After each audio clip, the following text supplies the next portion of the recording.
abrirem suas Bíblias em um texto veterotestamentário, lá no livro de Ezequiel, e eu peço a sua atenção para a meditação que estaremos trazendo nesta noite. É um texto não muito lido nos nossos templos, mas profundo e rico para todos nós. O texto de Ezequiel, capítulo 47, dos versículos 1 ao 12, do versículo 1 até o versículo 12. E eu peço a sua atenção para esta leitura nesta noite. O texto diz o seguinte: depois disso, ele me levou de volta à entrada do templo e vi a água saindo por baixo da soleira do templo, em direção ao oriente, pois a frente do templo dava para o oriente, e a água descia pelo lado sul do templo, ao sul do altar. Então me levou para fora, pela passagem da porta norte, e me fez dar uma volta pela passagem de fora até a porta exterior, pela passagem da porta oriental, e vi água saindo pelo lado sul. O homem saiu para o oriente, levando na mão uma corda de medir. Ele mediu 1000 côvados, e me fez passar pelas águas, que batiam na altura do tornozelo. De novo, mediu 1000 côvados, e me fez passar pelas águas, que batiam na altura dos joelhos. Outra vez mediu 1000, e me fez passar pelas águas, que batiam na altura da cintura. Ainda mediu mais 1000 côvados, e era um rio que eu não podia atravessar, pois as águas tinham subido, tornando-se um rio que não se podia atravessar, a não ser a nado. Ele me perguntou: viste, filho do homem? Então me levou e me fez voltar à margem do rio. Quando voltei, vi um grande número de árvores de cada lado do rio. Então ele me disse: estas águas saem para a região oriental e, descendo pela Arabá, entrarão no Mar Morto, e, ao entrarem nas águas salgadas, estas se tornarão doces, e por onde quer que o rio passe, haverá todo ser vivo que vive em enxames e muitíssimo peixe, porque essas águas chegarão lá, para que as águas do mar se tornem doces, e por onde quer que esse rio passe, tudo viverá. Os pescadores estarão juntos dele, haverá lugar para estender as redes, desde Engede até em Eglaim. O seu peixe será em grande volume, segundo a sua espécie, como o peixe do mar grande.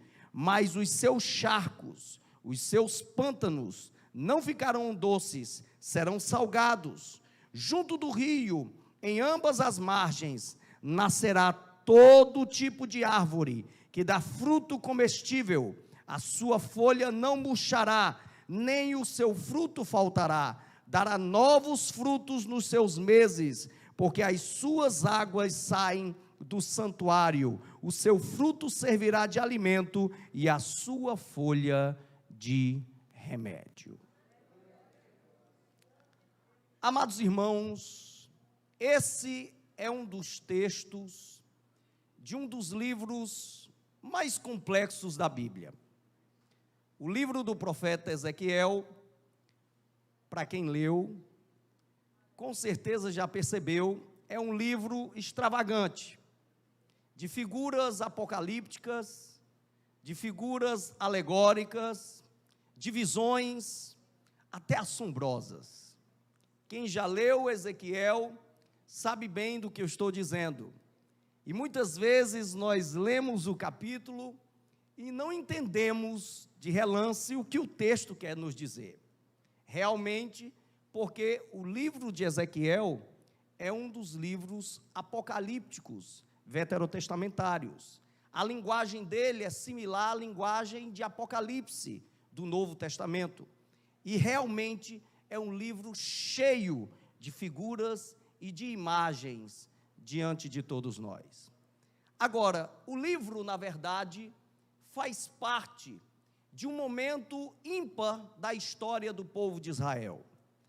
Ezequiel é um dos profetas que surgem já na Babilônia. Ele era um sacerdote, de família de sacerdotes, que tinham sido levados no segundo grupo de exilados, pelo ano 597 a.C., e o seu chamado é um chamado especial, que ele tem aproximadamente no ano 592 a.C., ali às margens do rio Quebar. E nós temos ali um chamado totalmente distinto de muitos dos outros profetas. Afinal de contas, ele vê o próprio trono de Deus, vê 4 seres com 4 rostos, vê um círculo girando dentro de outro círculo, e esses círculos cheios de olhos. Ele ouve a própria voz de Deus, chamando ele para esse ministério, e ele é chamado de atalaia de Deus para aquele povo. Então é um chamado especial que aquele profeta ele tem. E logo de relance, de início, Deus começa a mostrar para ele, do capítulo 1 ao 24, juízos sobre o povo de Judá, juízos duros sobre o povo de Judá e todo o povo de Israel. Deus, de forma dura, traz mensagens ali para aquele povo que estava desestimulado, que tinha sido levado exilado, que tinha agora pendurado os instrumentos ali nas árvores, que estava não mais acreditando na ação poderosa de Deus, que tinham sido levados cabisbaixo para aquele lugar.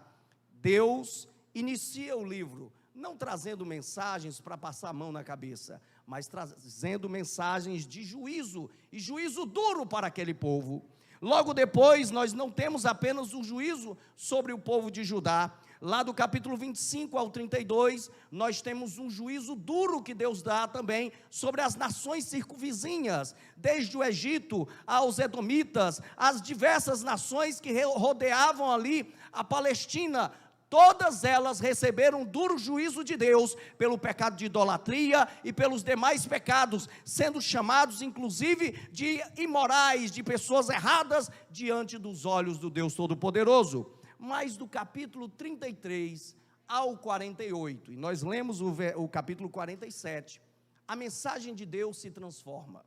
Em vez de ser mensagem de juízo, em vez de ser uma mensagem dura, ela salta para uma perspectiva apocalíptica, ela salta para uma perspectiva escatológica, mesmo ela sendo também uma mensagem imediata, mas ela começa a falar de renovo e de esperança, ela começa a falar de transformação, ela começa a falar de bênção, ela começa a falar de maravilhas, ela começa a mostrar que Deus é glorioso, e este Deus que julga é também o Deus que salva, este Deus que é o Deus rígido é também o Deus misericordioso, esse Deus que é tão poderoso e que tem mão forte, ele também tem os braços abertos para derramar da sua graça sobre todos nós.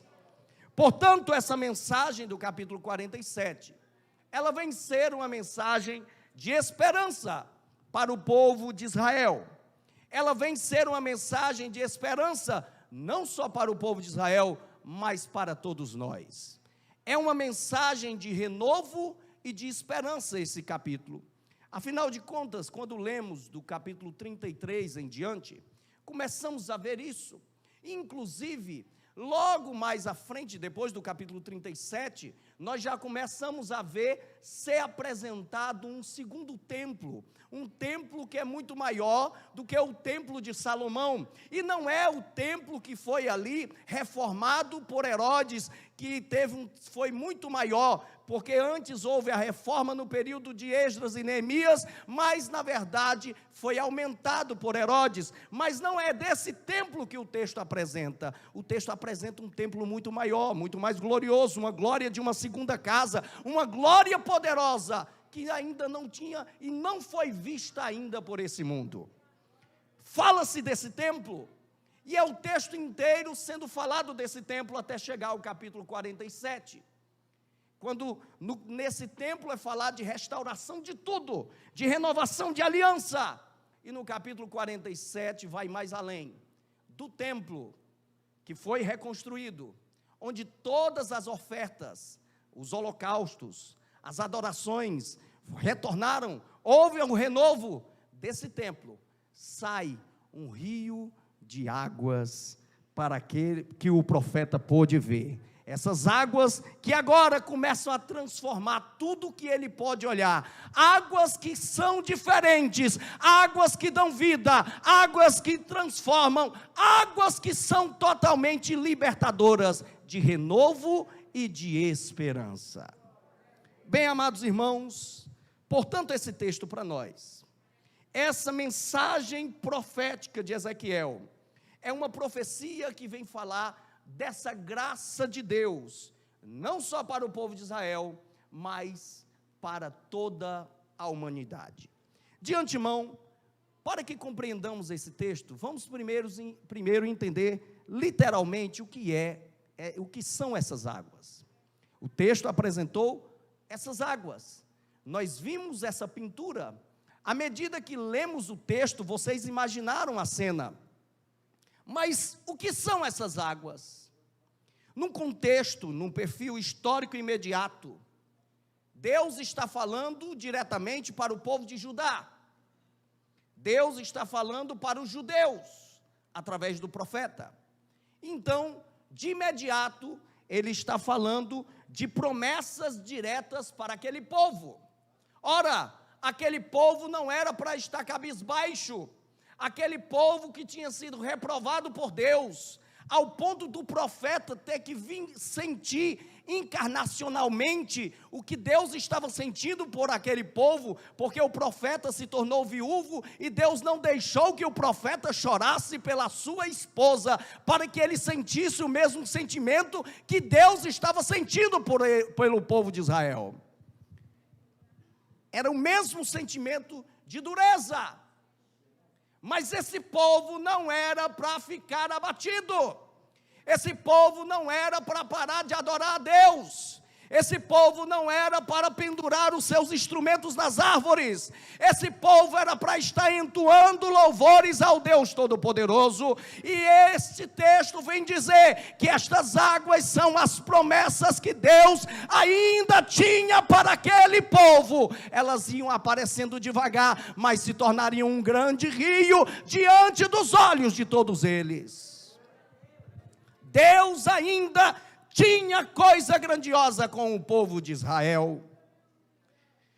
Num perfil cristocêntrico, saindo agora do texto literal, histórico imediato, abrangendo uma maior proporção, porque afinal de contas, esse templo que o texto apresenta, cristocentricamente aponta para Jesus de Nazaré, porque ele mesmo disse que o corpo dele era o templo. Afinal de contas, todos os utensílios do templo apontam para Jesus, tudo na verdade aponta para Jesus, do altar ao Santo dos Santos. O véu do templo foi rasgado em Jesus, tudo na verdade se centraliza em Jesus.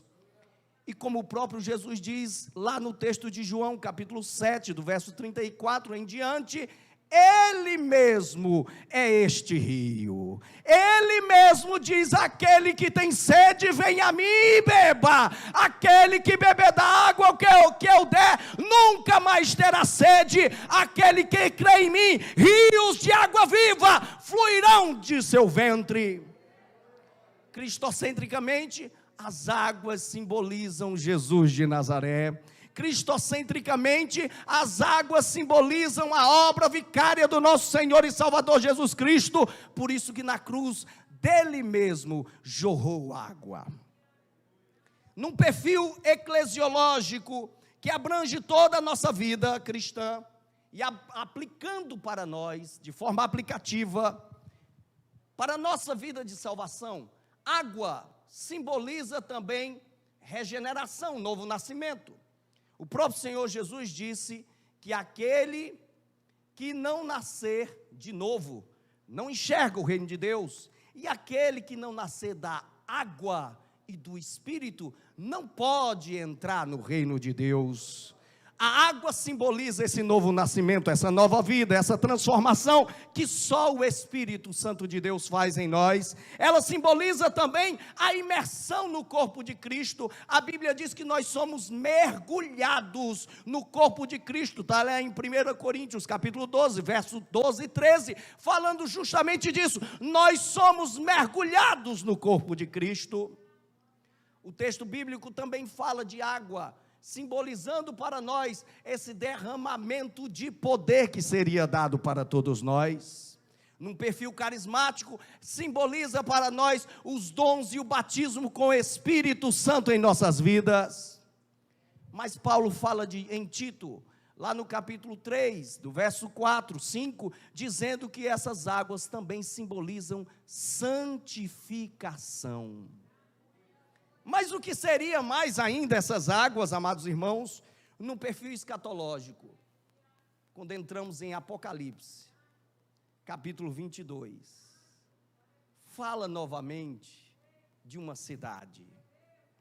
E essa cidade é uma cidade-templo, porque nela o Cordeiro e Deus estão presentes. E debaixo do trono de Deus e do Cordeiro sai um rio de água viva. E esse rio, ele jorra para a vida eterna, dando vida onde passa, porque este rio simboliza a eternidade de graça que nós estaremos com o nosso Deus. Lá não haverá mais choro, lá não haverá mais tristeza, lá não haverá mais angústia, lá não haverá mais morte, só haverá a graça de Deus sobre todos nós. Bem, as águas têm vários sentidos. De forma sucinta e objetiva, ela mostra a graça de Deus sobre todos nós.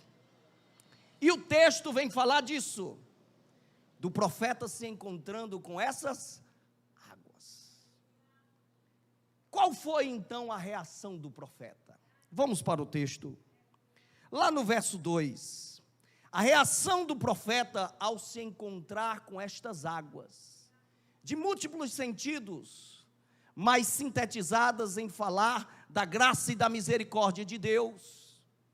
Essas águas, portanto, elas têm esse múltiplo sentido, mas o texto vem nos apresentar, amados irmãos, essas águas, a reação do profeta ao se encontrar com elas, é de direcionamento de Deus. Olha como o texto diz, verso 2, o anjo do Senhor, o homem que estava com o profeta, o texto diz, e ele me levou,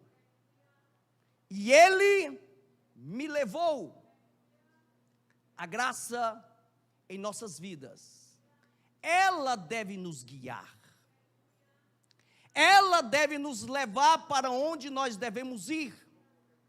Não são mais os nossos desejos, não são mais os nossos projetos, mas quando nos deparamos com a água viva de Deus, nós devemos ser levados por Ele, para onde a graça dEle quiser nos levar. Se é como o profeta sentiu em vários momentos no texto, se você não está entendendo para onde Ele está lhe levando, não importa. Se você não está entendendo porque Ele está mandando você fazer alguma coisa, não importa, siga a vontade de Deus em sua vida. Ele está lhe levando, Ele está abrindo caminhos, Ele está lhe direcionando. É hora de deixar de ser você, deixar Cristo ser algo na sua vida, ser o você em você. Um grave problema nosso, amados irmãos, nós queremos fazer as coisas da nossa forma e queremos que Deus se adapte a um modelo de vida que nós queremos ter. Não é bem assim, é a graça que nos guia. Não é mais para ser você. Quem é nascido de novo é como o vento, ninguém sabe de onde vem nem para onde vai. É assim que aquele que é nascido de novo é guiado pela graça do Espírito Santo de Deus. qual tem sido o espaço de Deus em sua vida. No verso 3 a 5, agora nós temos ainda algo maior, que o profeta tem de reação ao se encontrar com aquelas águas. Ora, essa água, esse encontro com a glória de Deus, exige nosso, diante da graça, uma resposta imediata nossa.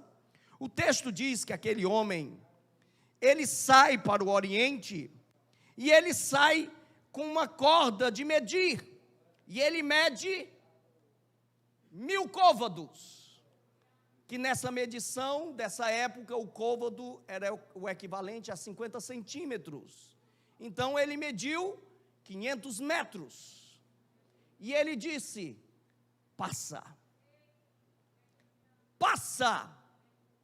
anda. O profeta poderia dizer: não vou.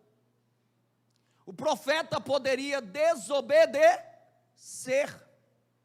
O profeta poderia dizer: eu não vou seguir o que você mediu. Mas o profeta faz o diferente, ele anda o que tinha sido medido.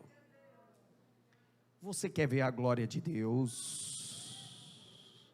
Deus já fez a medição do que você tem que andar.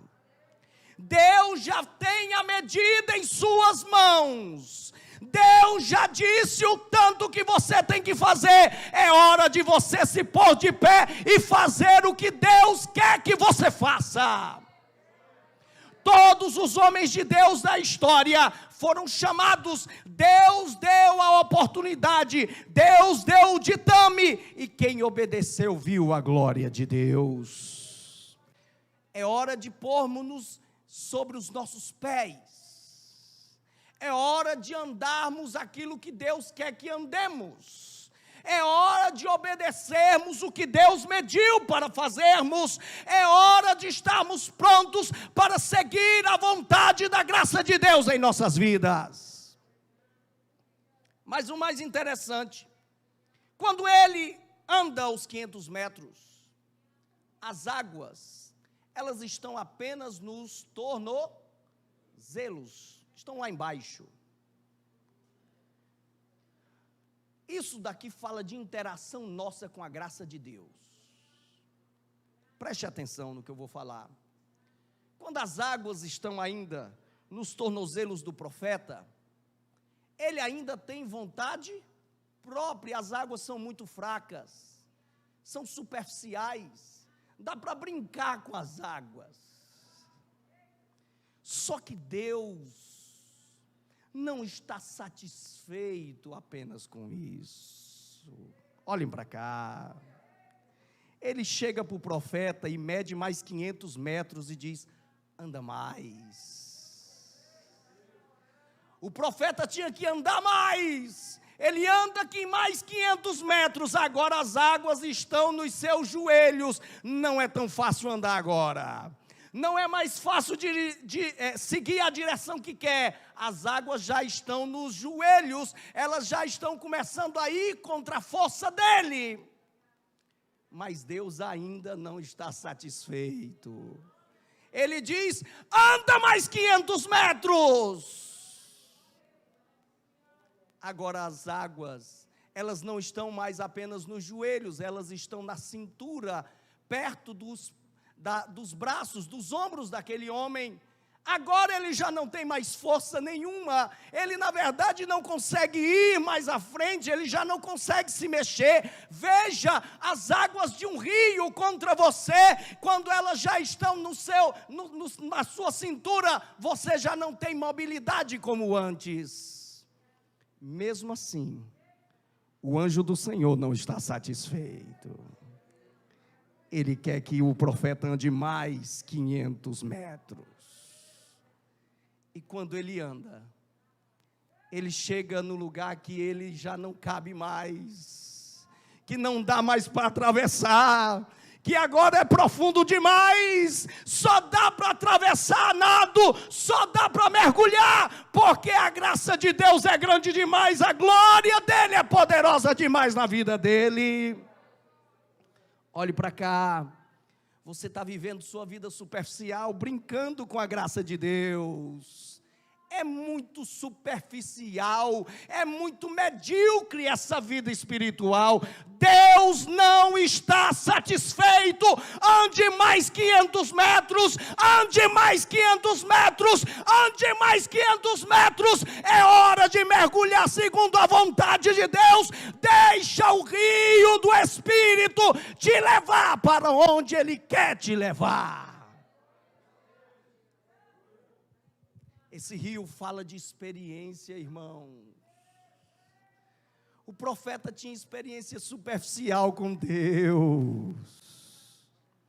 Você talvez está vivendo a velha experiência superficial com Deus. A água não passa do tornozelo. Deus está chamando você. Ele não quer água no tornozelo, Ele não quer água no joelho, Ele não quer água na cintura. Ele quer que você mergulhe na graça e na experiência com Ele. Faz quanto tempo que você não fala com Deus e ouve literalmente a voz dEle? Quantas experiências você tem com Deus? Não adianta estarmos aqui e estarmos clamando, louvando a Ele, se no dia a dia estamos longe desse Deus. Esse Deus, não precisamos mais de sumo sacerdote, não precisamos mais de novilhos, não precisamos mais de holocaustos. Falamos face a face com Ele. Entre na presença de Deus. É hora de mergulhar nas águas do Espírito Santo.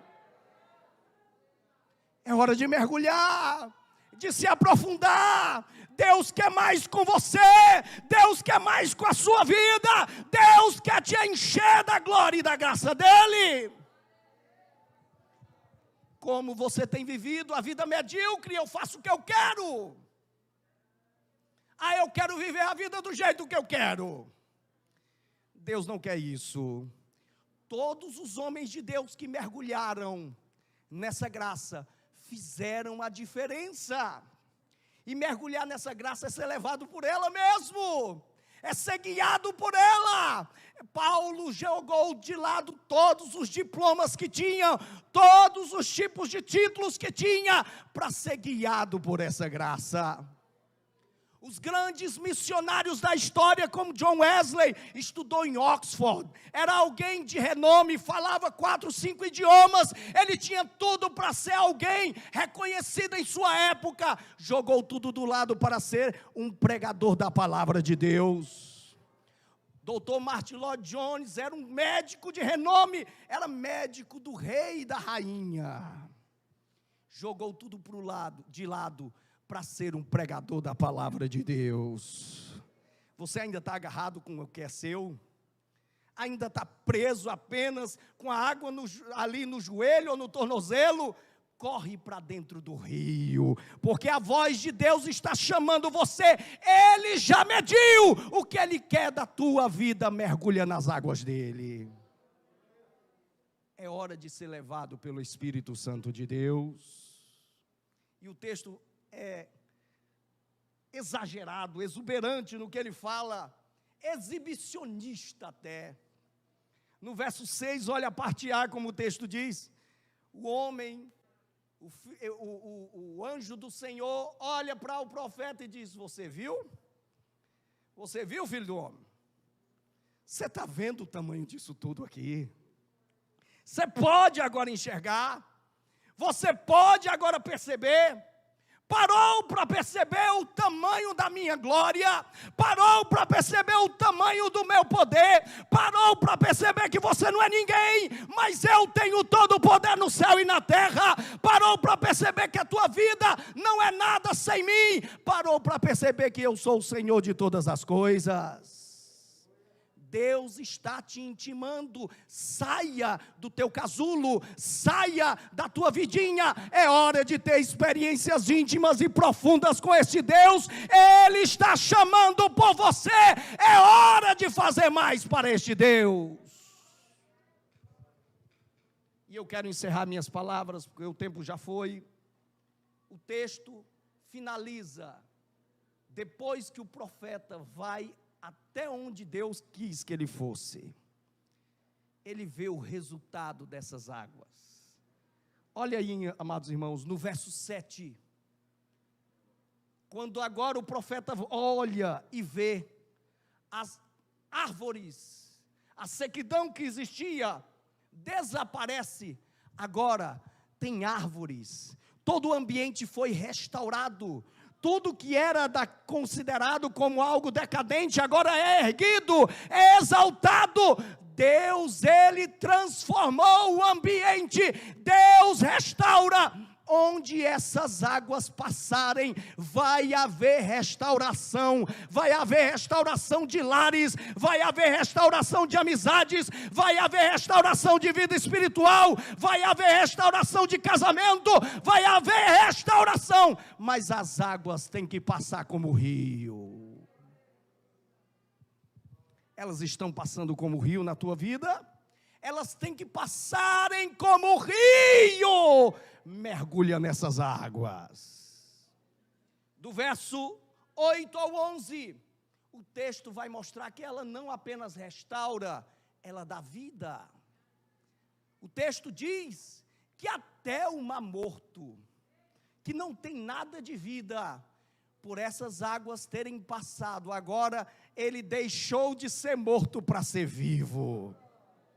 Agora estão produzindo todo tipo de ser vivo, todo tipo de peixe, agora tem vida. Onde essas águas passarem, se sua vida espiritual está morta, é hora dessas águas, da água de Deus, da água da graça, restaurar a vida. Se você está vivendo a vida de casamento morto, é hora dessas águas darem vida. Se o teu ministério está morto, é hora de você dizer: eu quero essas águas, eu quero mergulhar nelas, porque essas águas vão estar dando vida novamente à tua vida espiritual. Amados irmãos, o texto vai mais além. Ele não diz apenas vida no sentido individual, ele fala de enxame de vida. Isso aqui é proposital, sabe por quê?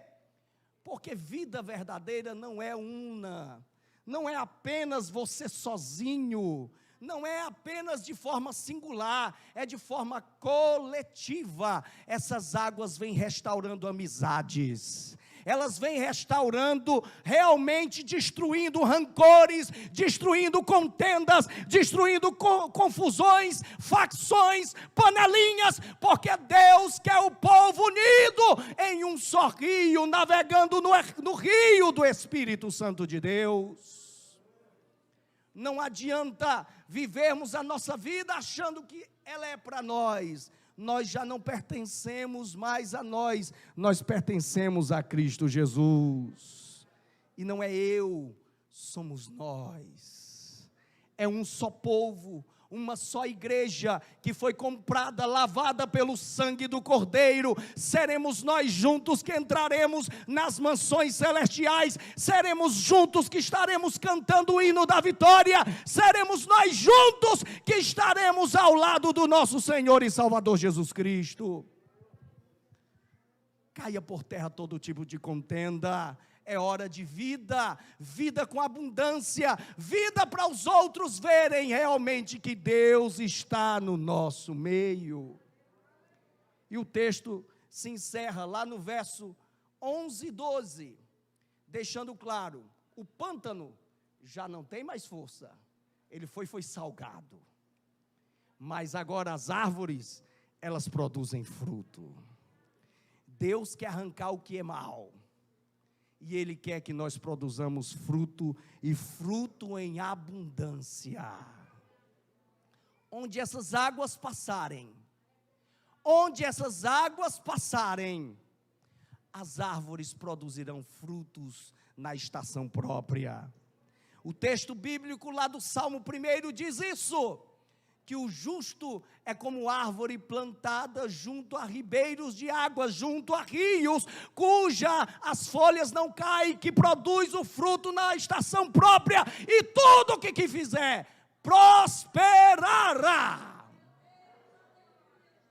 Nesta noite, Você que me ouviu, que vida para Deus você tem apresentado? Seu sacrifício é como de Caim? O restante? Ou é como de Abel, o melhor? Eu convido você a entender, Deus não quer o restante seu. Deus quer o seu melhor. Deus quer que você saia da sua zona de conforto.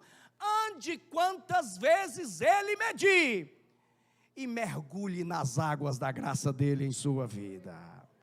E aí você vai ver o que Deus tem preparado para você. Que Deus em Cristo vos abençoe.